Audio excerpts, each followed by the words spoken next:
Hello, this is Selena. Welcome to Chronicles of Archibaldia, the rollicking adventures of my rambunctious Uncle Archibald and his band of crazy cronies. This is part 4. Prunella Peabody bags a beau. Prunella Eugenia, the youngest Miss Peabody, sat on her sofa and sipped a hot toddy. She sighed as she swooned over season 3 of the drama and discourse at Downton Abbey. Lady Mary and Matthew were recently wed.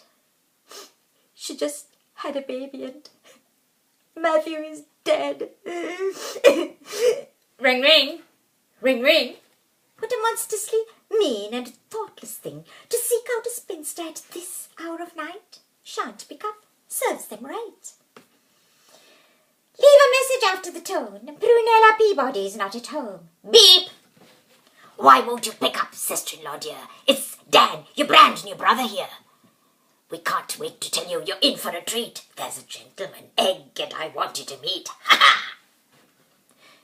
Egbert Eggleton and Dapper Dan, who fell for Auntie's clever plan and became the legally wedded misters of Petunia and Primrose, Prue's older sisters. The suitor in question is one Leonard LeBaron, who married a wealthy woman named Sharon. A buddy LeBaron's quite a catch, and he has all his hair. He's the perfect match. This Leonard LeBaron, Egbert and Dan, my Uncle Archibald, Wally, and the Ambrose man were all once students at the Thomas Aquinas Academy for Boys who are prone to shyness. A private school for bashful young fellas? Weird, I know, but that's what they tell us. Lenny once lived in the colonies. A moneyed man, most easy to please. It's been lonely and long since his lady love died, so he's banked on his buddies to bring him a bride. In the hills of Ceylon on tea estates, he never quite cared for romantic dates. I don't think he even bothered to try, and the decades just dragged on drearily by. Prunella Peabody's heart skips a beat, and the flush on her face and her simper are sweet. She snatched the receiver and yelled in his ear, "It's me, Dan! I'm home! Prunella here! I have to go shopping. I've nothing to wear, and I really must tint and perm this grey hair." The girlfriend grapevine quickly gets going with emails and phone calls and toing and froing. Ring, ring. Rumble residence, Harriet here. Oh, yes, good heavens, Prunella, my dear. Archibald told me he's part in the flan. I'm proud of my marvellous matchmaking man. We'll meet at the mall at 6:15, and Primrose is right. There's things we must fix. The hairdresser first, the nails to be done. Ooh, my goodness, Prunella, what fabulous fun! Ho, ho, ho. Ring, ring. Hello, Harriet. Polly here. I just had a text from Agnes, my dear. Well, my dear Polly, whatever next? You acquired a smartphone. You learned how to text. And how is that renegade rascal, your Wally? It's a month since he got out of jail, answered Polly. He misses the booze, but I put my foot down. I think Prunella should dye her hair brown. Polly's Wally was locked up in jail till Unc and his cronies forked out the bail.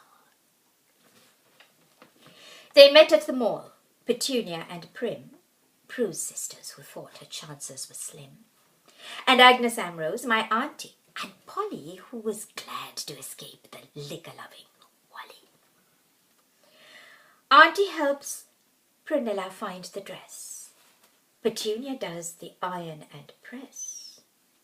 And Primrose is the one to choose and make her wear the high-heeled shoes. When the dazzling day of dreams had dawned, Prunella Peabody is a beautiful blonde. Ooh. But just as they said their how-do-you-dos, she tottered and tripped on those glamorous shoes. Prunella and her shimmery shoes go flying, so unscripted, quite terribly trying. Prunella Peabody's golden-haired charm shot through the air and into the arms of a man who once long ago in his youth was called Leonard Lightfoot. I'm telling the truth.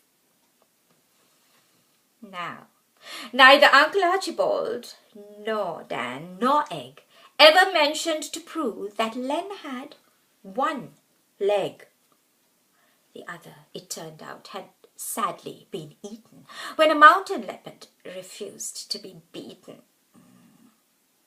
Check out Wikipedia for Ceylon's wildlife, which is not conducive to wooing a wife. Leonard Lightfoot was a lithe little man of florid complexion and tropical tan. He dug in his peg leg and, seeing her fright, grabbed up Prunella with all his might.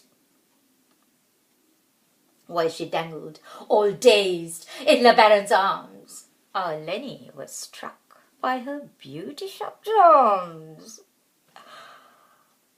"Okay, my girlie," were whispered words spoken. Blushing, she blurted, "I'm fine. Nothing's broken." Call it kismet, folly, or fate, whatever you will, they set the date. With the ring and everything. Big time bling. Everything. Ring, ring. "Morning. Archibald Rumble speaking. Is that the plumber? The faucet's leaking." "Mr. Rumble, it's Fiona from 52. She's the talk of the town. What a hullabaloo! I heard that a man was floored by Miss Prue and dialed your number to check if it's true. If Harriet's home and it's not a big bother, I'd like to confirm that they fell for each other." Uncle Archibald is like my dad. Inconsequential calls make him mad. Distracted by the leak in the sink, he fingers the phone and begins to blink. Auntie picked up to cackle and coo. "Ooh, good news, Fiona! On Friday at 2, Leonard LeBaron is marrying our Prue. The neighbours are coming and so must you.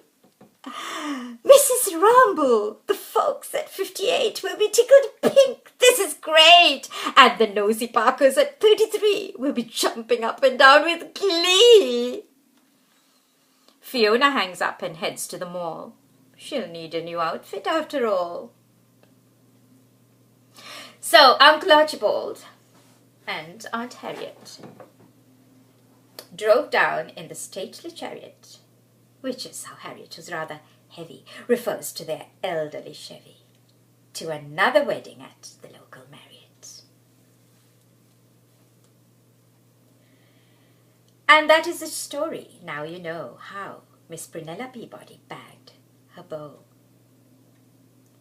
Auntie is poised in her purple lace, fabric flowers and powdered face. The band strikes up, the geezers grin. A one-legged waltz is about to begin. Here comes the bride. Just imagine at this stage of life, Miss Prunella Peabody's a wedded wife. Wonders, they say, will never cease. Our wilting wallflowers, the centerpiece. A toast to the second Mrs. LeBaron, wife of the widower of an heiress named Sharon. To Miss Prue, and to the fellow who finally fell for you, Miss Prue.